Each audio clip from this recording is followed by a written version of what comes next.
ফেসবুকে অনেক কন্টেন্ট ক্রিয়েটরের এটা বুঝতে অনেক বেশি দেরি করে ফেলে যে তার এঙ্গেজমেন্ট পোস্ট রেগুলারলি করতে হবে।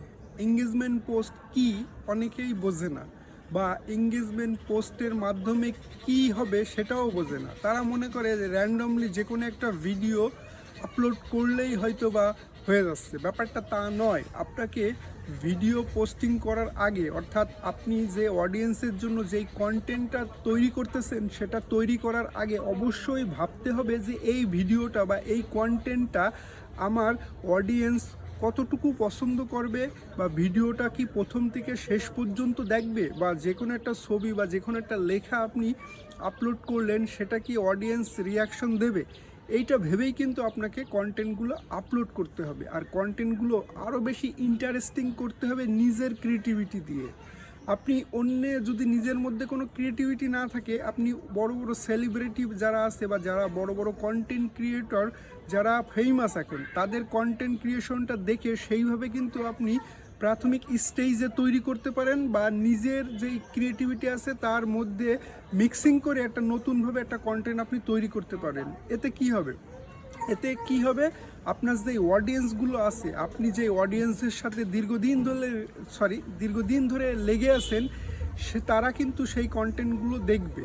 আর আপনি নতুন নতুন কন্টেন্ট যদি উপহার দিতে পারেন, সেক্ষেত্রে আপনার ভিউ নিয়ে টেনশন করা লাগবে না। বর্তমান প্রেক্ষাপটে ফেসবুকের বিভিন্ন আপডেট চলতেছে, যার কারণে অধিকাংশ কন্টেন্ট ক্রিয়েটরদের কিন্তু রিচ, এঙ্গেজমেন্ট সব কিছুই লাল, ইনকামও কিন্তু লাল।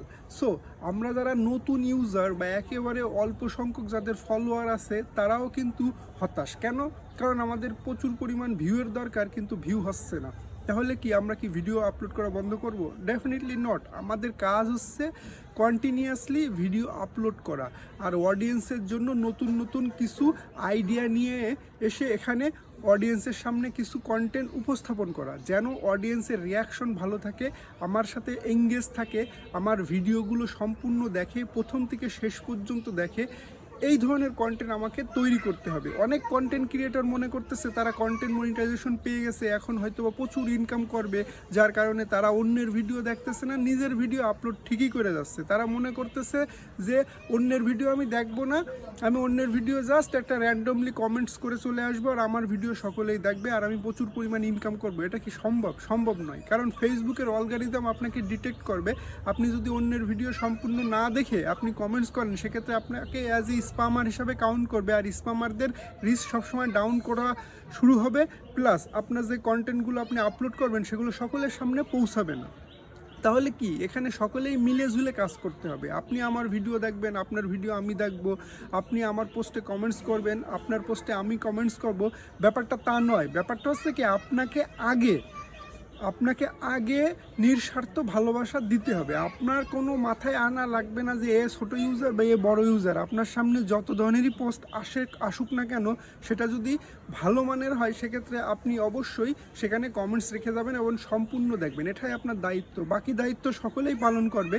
এটাই হচ্ছে মূল উদ্দেশ্য ফেসবুকের। সো আমরা যারা এখানে এসেছি মূলত কন্টেন্ট ক্রিয়েটরের উদ্দেশ্যে বা কন্টেন্ট ক্রিয়েশন করার উদ্দেশ্যে, তাদের উদ্দেশ্য করেই বলি যে আপনাকে এখানে লেগে থাকতে হবে প্রথম থেকে শেষ পর্যন্ত, আর নিয়মিত এঙ্গেজমেন্ট পোস্ট করতে হবে। এমন ধরনের পোস্ট যেটা প্রথম থেকে শেষ পর্যন্ত দেখে। প্রথম 3 সেকেন্ড আপনি এঙ্গেজমেন্ট পোস্ট করলেন, পরবর্তীতে একটা র্যান্ডমলি একটা হতাশাজনক একটা কন্টেন্ট তৈরি করলেন, এরকম করলে হবে না। আপনাকে প্রথম থেকে শেষ পর্যন্ত ভালো মানের ইন্টারেস্টিং কন্টেন্ট তৈরি করতে হবে, যেন মানুষ সেটা দেখে আনন্দিত হয় বা কিছু শেখে। এই ধরনের কন্টেন্ট আপনাকে অবশ্যই নিয়মিত আপলোড করতে হবে। সেক্ষেত্রে কিন্তু আপনার ভিউ নিয়ে টেনশন করা লাগবে না। আর পরেই যে আমি ভাইরাল হয়ে যাবো, ব্যাপারটা তা নয়। আপনি ভাইরালের জন্যই এখন কাজ করা শুরু করুন। আপনি যে কোনো একটা ভিডিও আপনি যদি ভাইরাল করতে পারেন, সেক্ষেত্রে কিন্তু আপনার পিছনের ভিডিওগুলিও কিন্তু প্রচুর পরিমাণ ভিউ হবে। সো আমরা যারা ভিডিও তৈরি করি বা কন্টেন্ট তৈরি করি, আমাদের মূল উদ্দেশ্য হওয়া উচিত প্রত্যেকটা ভিডিওর পিছনে অনেক বেশি পরিশ্রম দিয়ে ভালো মানের এডিটিং করে কন্টেন্টটা অডিয়েন্সের সামনে উপস্থাপন করা উচিত। এতে এই যে কোনো একটা ভিডিও কিন্তু আমাদের ভাইরাল হওয়ার সম্ভাবনা আছে। এখন আপনি যদি মনে করেন না আমি এই ভিডিওটা ভালোভাবে তৈরি করবো আর বাকিগুলো খারাপভাবে তৈরি করবো, এরকম করলে হবে না। আপনাকে প্রত্যেকটা ভিডিওর পেছনে শ্রম দিতে হবে এঙ্গেজমেন্ট পোস্ট করার জন্য, আর এঙ্গেজমেন্ট পোস্টই একমাত্র পারে আপনার ভিডিও ভাইরাল করতে। সো আজকের ভিডিওটা এই পর্যন্তই। ধন্যবাদ সবাইকে।